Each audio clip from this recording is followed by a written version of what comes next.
Good morning, Mr. Kennedy. Good morning. Thank you for taking the time. Pleasure. It's a pleasure to have you here. Thank you. Let me start by asking, how do you see Kazakhstan's investment attractiveness?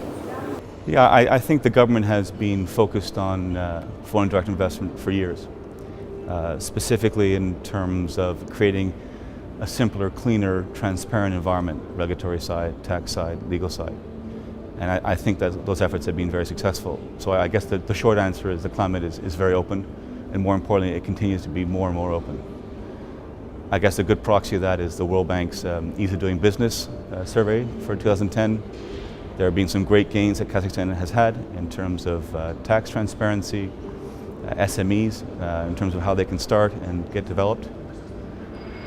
I guess I also have to reflect on my personal experience. I used to live in Almaty with my family for 2 years, in the summer of 2003 to the summer of 2005. And the change is remarkable in all respects, but especially in terms of the investment climate. The Royal Bank of Scotland has a unique perspective on this. We were the first foreign bank to be provided a banking license. We've been here for 15 years. I've been a strong supporter and proponent of the country. And during that time, the amount of foreign direct investment, but more importantly again, the openness and the increasing openness and transparency of the key issues required to allow and incentivize and maintain investment keep on growing by leaps and bounds.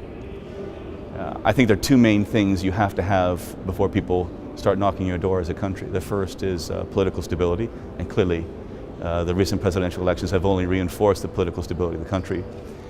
I think a close second is the macroeconomic situation, stability and potential for growth. The country had a remarkable 7% real GDP growth in 2010.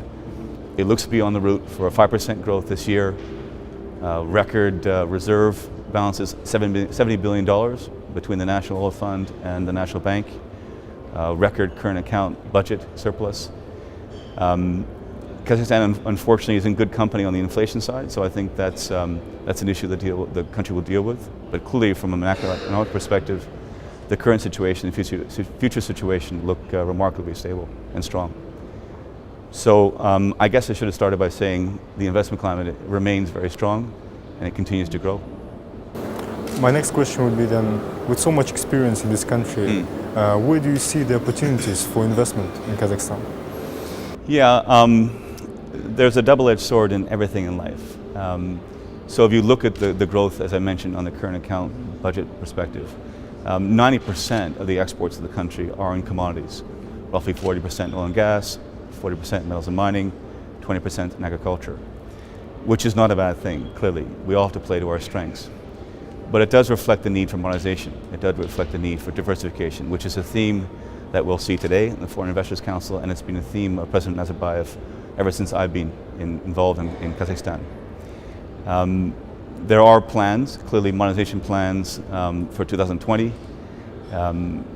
So I think in distinct sectors, from a logistic perspective, from an operational perspective, and development perspective, the commodities still have a lot of room to grow. There are lots of brownfield assets that need development. There's lots of generation. There's lots of integration. So the basic commodity structure in terms of bringing it up and developing and transporting, but more importantly adding value is a key growth area.